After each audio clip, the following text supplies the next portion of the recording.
జిల్లా మైదుకూరు నియోజకవర్గం పరిధిలోని మైదుకూరు మండలం టీ కొత్తపల్లి గ్రామంలో వెంకటయ్య అనే ఎస్సీ భూమిలోకి దౌర్జన్యంగా కొందరు ప్రొక్లైన్లతో గుంపులుగా చొరబడి కొట్టి గాయపరిచారు.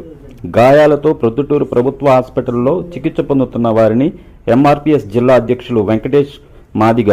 ఎంఆర్పీఎస్ సీనియర్ నాయకులు మరియు మాదిగ ఎంఆర్పీఎస్ నాయకులు కలిసి పరామర్శించారు. ఎస్సీలపై దాడి జరిగిన ఒక సంఘటనలో భాగంగా మాదిగ రిజర్వేషన్ పోరాట సమితి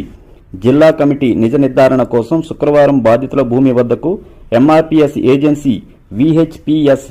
నాయకులు వెళ్లి పరిశీలిస్తుండగా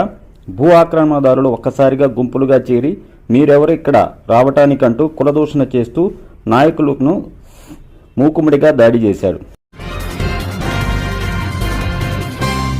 ఈ నెల 8వ తారీఖు మైదుకూరు నియోజకవర్గం మైదుకూరు మండలంలోని టీ కొత్తపల్లె మాదిగవాడలో గంగిపోగు వెంకటయ్య గత 50 సంవత్సరాలుగా పొలం సేకరణలో అతని ఆధీనంలో ఉండగా అదే గ్రామానికి చెందిన కాపు బలిజ కులానికి చెందినవారు ఆ పొలాన్ని ఆక్రమించుకోవాలని పూర్వంలో అక్కడి నుంచి మేము దేవర జరుపుకుంటామని చెప్పేసి చెబుతూ ఆ పొలాన్ని దౌర్జన్యంగా పొక్కులను పెట్టి చదువు చేస్తున్న క్రమంలో గంగిపోగు వెంకటయ్య కుమారులు అడ్డుకోగా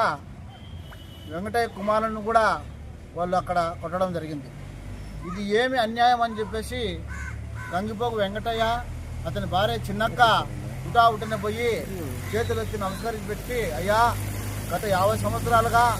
మా మామగారి నుంచి మాకు సక్రమించినటువంటి భూమి మేము వ్యవసాయం చేసుకుంటూ కూలీనాలు చేసుకుంటూ బ్రతుకుతున్నాం, మా భూమి మాకు ఇవ్వండి అని చెప్తే వాళ్ళు కనికరం కూడా చూపకుండా, మహిళ అనే జాలి కూడా చూపకుండా ఇష్టానుసారం కొట్టడం జరిగింది. కొట్టిన క్రమంలో ప్రభుత్వ పొద్దుటూరు హాస్పిటల్లో ఆమె జాయిన్ అయితే కనీసము 3 రోజులు గడుస్తున్నా ఎమ్మెల్సీ కేసు అయింటుంది కదా అక్కడి నుంచి ఒక రిపోర్ట్ రాసి పంపించారు కదా స్టేషన్కు. మరి బాధితుల పక్షాన ఎటువంటి రిపోర్టు సేకరణ చేయకుండా మైదుకూరు పోలీసు వారు మరి కొట్టిన వారు అగ్రకులాలు కాబట్టి వాళ్ళు ఇచ్చిన కంప్లైంట్ తీసుకొని ఉటావుటిన ఎఫ్ఐఆర్ నమోదు చేయడం జరిగింది. అది తెలుసుకునే బాధితుడు ఈ జిల్లా ఎంఆర్పీఎస్ నాయకులకు సమస్యను మొరపెట్టుకొని, అయ్యా నేను చాలా ఇబ్బందిగా ఉన్నాను, ఈ అగ్రవర్ణానికి సంబంధించినటువంటి కొత్తపల్లి ప్రజలు మమ్మల్ని ఇబ్బంది పెడుతున్నారు, నా కుటుంబాన్ని ఇబ్బంది పెడుతున్నారు, నిజంగా మీరు నాకు న్యాయం చేయండి అని చెప్పేసి మాకు ఫోన్లు చేస్తే ఫోన్ల ద్వారా ఈ ఎంఆర్పీ జిల్లా అధ్యక్షుడు మానికింది వెంకటేష్ మాదిగ గారి ఆధ్వర్యంలో మేము ఇక్కడికి రావడం జరిగింది.